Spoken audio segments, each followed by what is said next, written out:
First of all, we're going to start it out with some recap shit. Yeah, I know you guys have been asking for it, but to be honest, this is not really our forte. If you want some blow-by-blow, round-by-round shit, go see Big Ragu, because that's, have fun. Only type of forte we have is the kind you drink. Already started out good. But anyway, UFC 123. Yes. We're only going to talk about 2 fights, because let's face it, there are only really 2 fights to talk about. Yeah.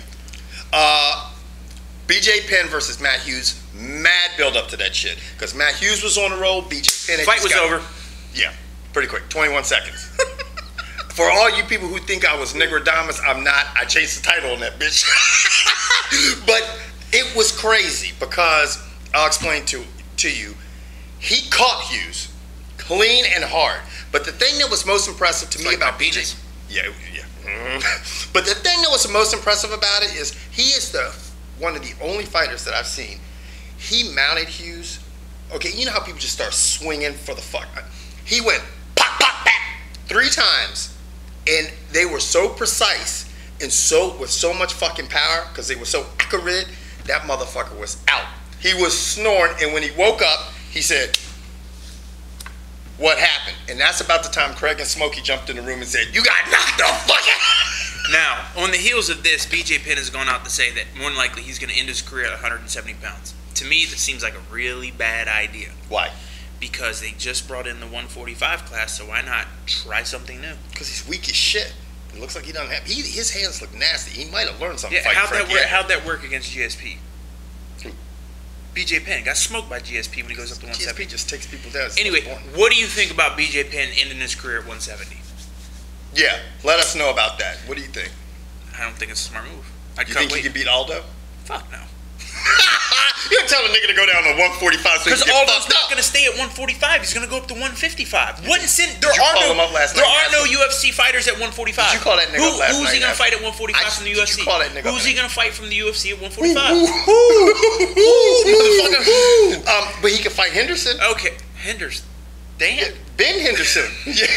No, because he's coming over. Rampage Jackson fought. Yes. Okay, let's just talk about this fight, okay? For everybody who I called it just the way it was going to happen.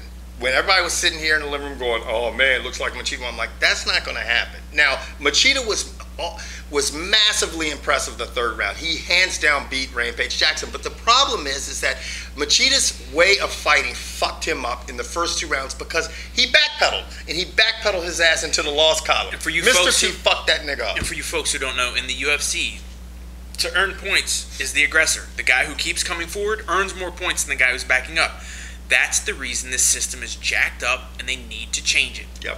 Now, that's just a strategy. That's Machida's style of fighting. Right. That would be like deducting a southpaw for fighting southpaw. If Machida, as much as a Rampage fan as I am, if Machida and Rampage were fighting in a title fight, more than likely Machida would have got the win. But backpedaling for 2 rounds when basically neither guy is doing anything, you're going to give the 1st round to Rampage. You're going to give the 2nd round to Rampage. So he wins 2 rounds, no matter how impressive Machida was in the 3rd round. No. Now on to this recap will be even shorter than that one. And for you folks who wanted us to recap the Margarito Manny Pacquiao fight. Manny Pacquiao versus Antonio Margarito. Look, now I'm going to tell you what, man. I called this fight perfect. You niggas know it. Okay? I did. I told you this was going to happen, man. There is no fucking way that you could beat Nightcrawler from the X-Men. Motherfuckers were laughing at me about that shit, man, but he was like this. So, for all you Floyd Mayweather fans out there, explain something to me. What? Why is he going to take the fight? Because he already found a way to get out of the fight the first time. And B, how's he going to win the fight? He can't. Unless he gets his dad to fix him up and make him Deadpool. Manny Pacquiao is the baddest man on the planet that puts on those gloves. Pound for pound, just filthy. And he is incredible. He just throws so many volume of punches. He threw 1,000 punches. Yeah.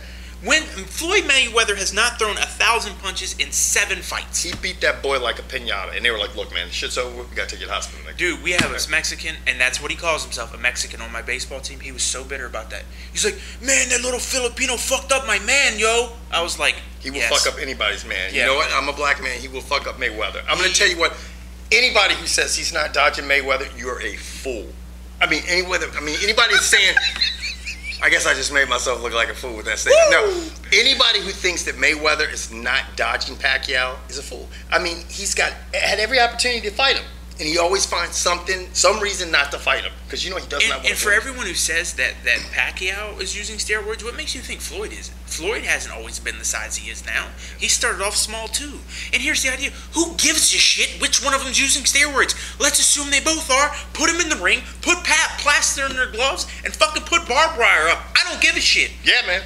Fuck that shit. Let them fight. Yes. Because that would be a good fight. You would tune in. You would be over here on my couch because you wouldn't be paying shit. Eating my Christmas crack and motherfucker. That's just good, ain't it? And he's not talking about his ass crack. No.